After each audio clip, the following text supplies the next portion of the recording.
নামটিপুৰ আঞ্চলিক দবা সংস্থাৰ তৰফৰ পৰা এই আজি মধুময় সংগীত বিদ্যালয় প্ৰাংগণত সমবেত হোৱা শিৱসাগৰ জিলাৰ বিভিন্ন প্ৰান্তৰ পৰা প্ৰতিনিধিত্ব কৰি আমাৰ মাজত উপস্থিত হোৱা প্ৰতিযোগীসকল লোকে প্ৰমুখ্য কৰি আমি এই অনুষ্ঠানলৈ আমন্ত্ৰণ কৰি অনা বিশিষ্ট ব্যক্তিসকল জয় জয়তে আমি সকলোলৈকে সাদৰ সম্ভাষণ জ্ঞাপন কৰিলোঁ। শ্ৰদ্ধাভাজন ৰাইজ, আপোনালোকে নিশ্চয় অৱগত, আমি খুব কম সময়ৰ ভিতৰত নামটিপুৰ আঞ্চলিক দবা সংস্থা নামেৰে এটি অনুষ্ঠান গঢ় দিয়াৰ পিছতেই আমি শিৱসাগৰ জিলা ভিত্তিক দবা খেলৰ প্ৰাইজমানি প্ৰতিযোগিতা অনুষ্ঠিত কৰাৰ সিদ্ধান্ত গ্ৰহণ কৰা হ'ল আৰু আজি সেই অনুষ্ঠানৰ উদ্বোধনী অনুষ্ঠান হোৱাৰ লগতে আজিৰ পৰা আমাৰ খেলৰ শুভাৰম্ভ হ'ব। সেয়েহে আমি এই উদ্বোধনী অনুষ্ঠানটো অতি কম সময়ৰ ভিতৰত অনুষ্ঠিত কৰিবলৈ আগবাঢ়িছোঁ। গতিকে সকলোকে সহায় সহযোগ আশা কৰি আৰম্ভ কৰিবলৈ লোৱা হৈছে। সেয়ে ইতিমধ্যে আমাৰ প্ৰাক্তন শিক্ষক, সমাজ সংগঠক, উদ্যোগী ব্যক্তি শ্ৰদ্ধাৰ বদন চন্দ্ৰ দত্ত ছাৰ তেখেত আমাৰ মাজত উপস্থিত আছে। তেখেতক মঞ্চত আসন গ্ৰহণ কৰিবৰ কাৰণে আমি অনুৰোধ জনালোঁ আৰু তেখেতক শুনিবৰ বাবে আমাৰ শ্ৰদ্ধাৰ সভাপতি মহোদয়ক অনুৰোধ জনালোঁ।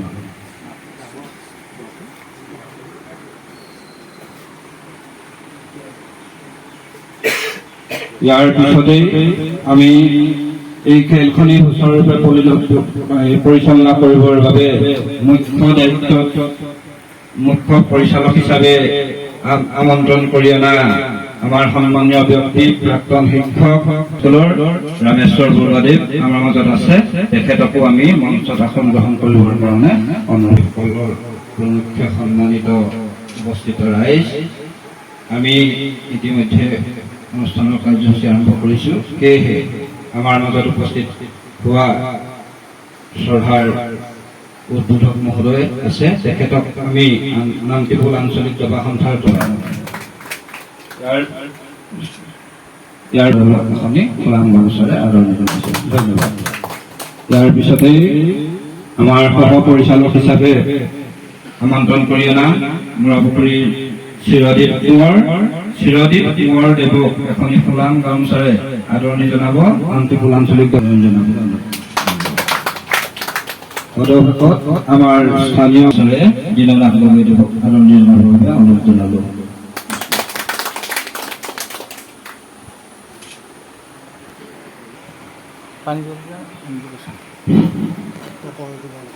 পানী বটল আনিলে নাই?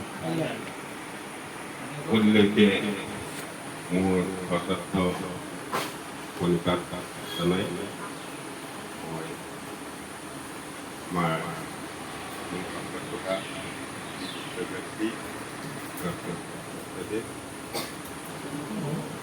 উপবিষ্ট দীননাথ গগৈদেৱ, ৰামেশ্বৰ বৰুৱাদেৱ, মোৰ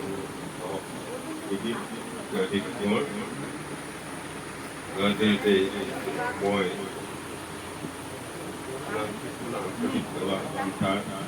সমূহ কৰিবলগীয়াক মই ধন্যবাদ জ্ঞাপন কৰিছোঁ। আজি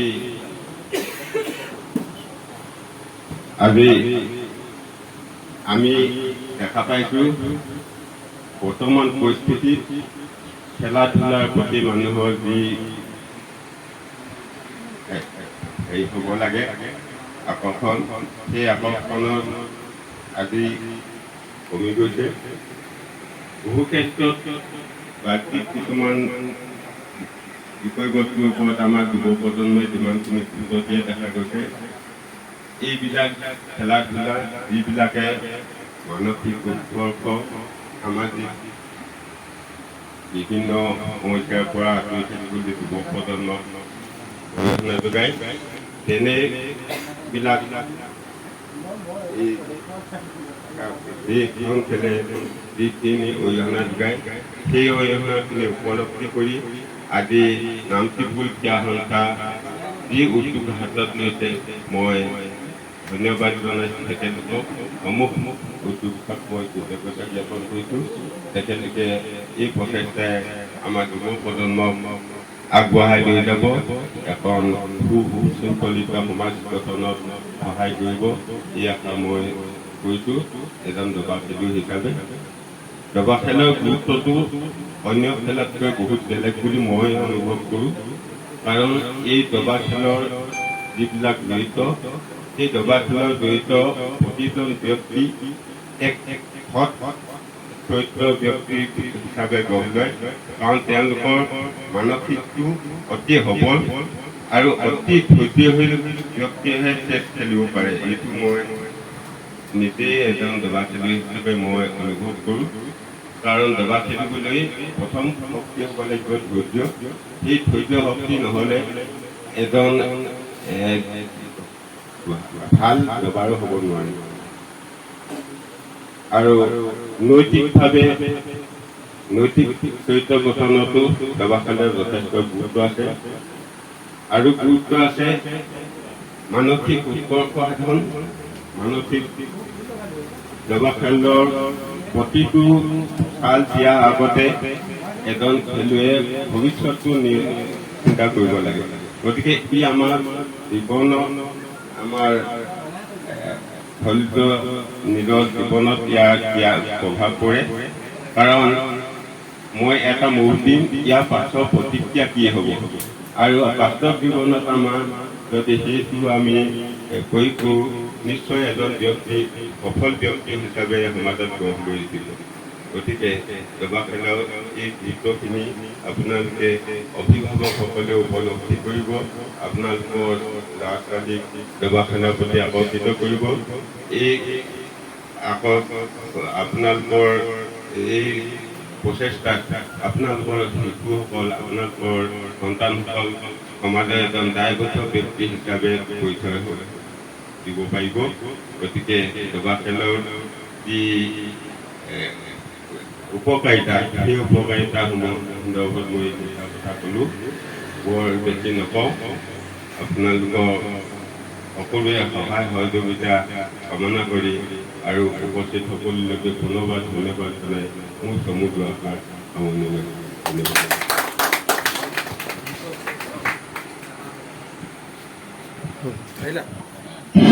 ধন্যবাদ।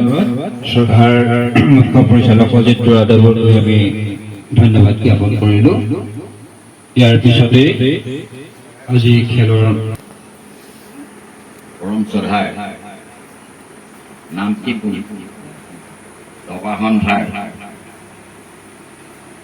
সন্মানিত সভাপতি প্ৰমুখে সকলো সদস্য, পৰম শ্ৰদ্ধাৰ সন্মানিত বিচাৰক মণ্ডলী, মোৰ ভাতৃপ্ৰতিম ৰামেশ্বৰ বৰুৱা প্ৰমুখ্যে সভাত উপবিষ্ট ভদ্ৰমণ্ডলী আৰু আমাৰ আজি এই অনুষ্ঠানৰ প্ৰাণকেন্দ্ৰ আমাৰ প্ৰতিযোগীসকল, মৰমৰ ভাইটি ভণ্টি।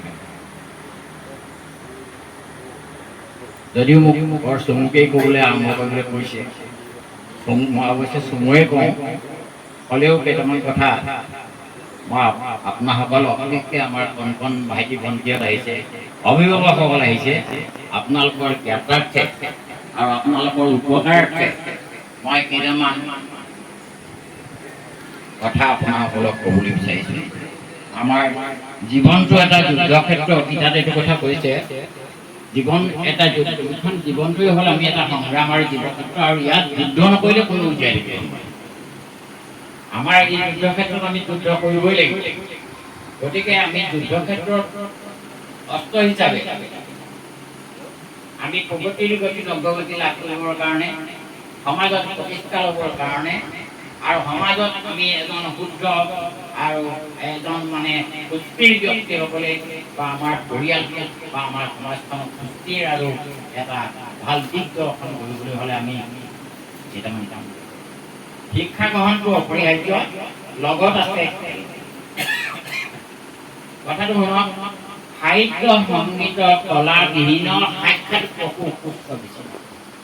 সাহিত্য সংগীত আৰু কলাত যদি মানে আপোনাৰ জ্ঞান নাথাকে বা ৰাপ নাথাকে আমি তেতিয়া মানে ধৰক অকণমান পশুতুল্য।